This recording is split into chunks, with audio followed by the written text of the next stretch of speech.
So you came up with this idea. You ended up going through and doing that online search, the patent search. You maybe had a patentability opinion done. You started to think about who you are and what kind of timing you have to figure out if it's something that you might want to license, you might want to earn royalties. But either way, you want to bring this thing to life. You want to take the idea out of your head and put it in front of you. So you've heard 3D CAD. There's so many different programs out there for just regular people, just basic, that we can figure it out ourselves, or you hire somebody that actually does 3D CAD. I'm kind of outdating myself, but when I first started inventing and I needed to make a 3D printer, which I don't know if people have seen, like there's desktop 3D printers now that it just goes back and forth and it puts layer of filament on top of each other in different types of material to end up making a prototype for yourself. So it was hard to even find a regular printer, 3D printer back in the day to make prototypes. So what did I used to do when uh, I was single, then I got married, I had my daughter, so I went through the stages of my life. And I remember recently, I used to come up with these toy inventions. My daughter Alana is now, she's going to be 21 in a couple of weeks, but I came up with all these toy inventions. And I used to go to the store and buy all kinds of toys, and I used to rip the guts out of them. I showed it to her first. Sometimes she played for a minute or two, and then I take it, rip it apart, and I end up making my own prototypes out of it.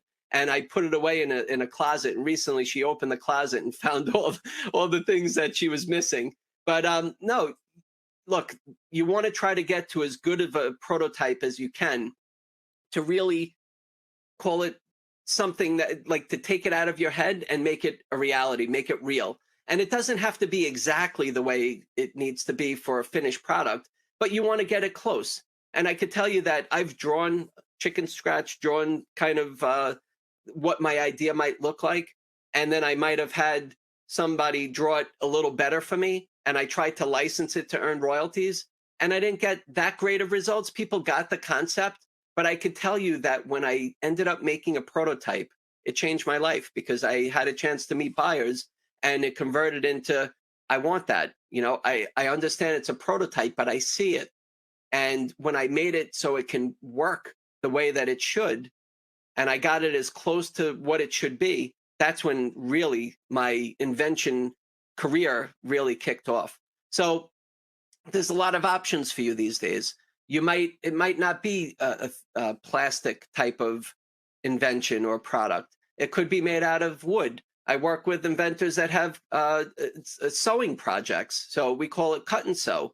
You could make it out of metal. So maybe it's bending and cutting of metal, wood, whatever it is, try to get it as close as possible that you can. And look, if you could take pieces of things that already exist and put them together, that helps too. It's quick, easy. You can just order it and all of a sudden it comes. I did it recently.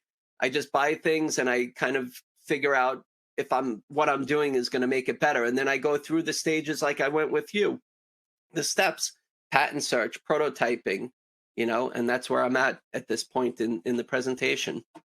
All right. So we kind of made our idea and we brought it to life somehow, some way, to be able to explain it, describe it, show it as much as we can at this point.